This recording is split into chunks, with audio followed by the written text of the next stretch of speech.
国继续在东突厥斯坦进行镇压和同化。根据韩东网报道，成千上万名各从集中营毕业的所谓学生已经作为廉价工人被转移到福建和浙江省市。根据中国官方数据，自今年年初以来，已有超过900万维吾尔人以异地就业的名义被转移到中国大陆各省。观察家认为，所谓的异地就业旨在将维吾尔人与其文化和宗教环境区分开来。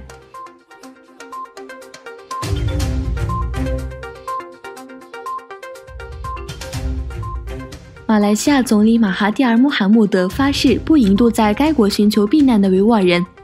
马哈蒂尔说，包括维吾尔人在内的全世界对伊斯兰教的压迫问题都存在，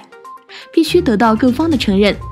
他在回答一个议会问题，询问马来西亚是要吸收维吾尔难民，还是将他们送往第三国。他说，如果维吾尔人逃往马来西亚寻求庇护，即使有中国的申请，马来西亚也不会将他们引渡。他补充说，他的政府不会干涉中国内政。他们被允许去第三国，因为他们对自己的安全有真正的恐惧。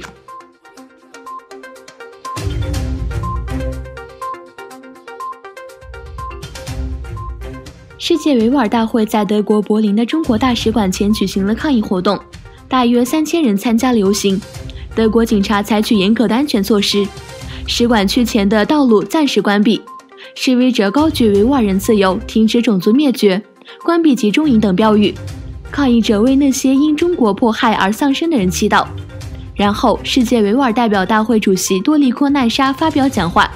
他说，中国将大约有300万维吾尔人关押在集中营，中国不希望这些事实为世人所知。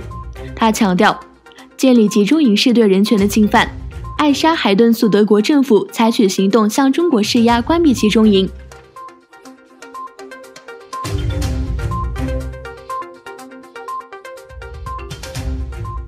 1000多名穆斯林周五在中国驻印度尼西亚大使馆外举行集会，抗议中国当局打压维吾尔族穆斯林。抗议者们在大使馆外高举“我爱维吾尔族穆斯林，拯救维吾尔人”等标语。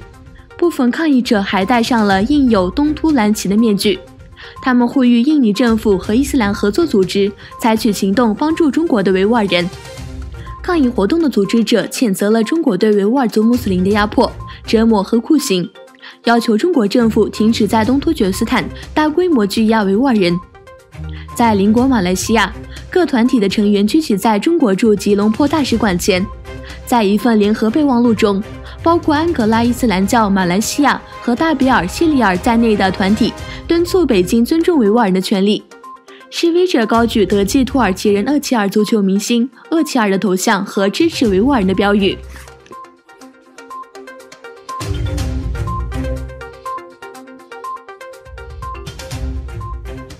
美国总统特朗普签署了2020财年国防授权法，中国对此表示强烈不满，称该法案粗暴干涉中国内政。中国商务部新闻发言人高峰称，中方注意到美国2020财年国防授权法案已签署成法，其中包含多项针对中国企业的不利条款，对此坚决反对。他表示，中方敦促美方尊重市场化原则，摒弃政治偏见和零和博弈的陈旧观念，摘掉有色眼镜，停止错误做法，为两国企业开展正常的经贸合作创造良好条件。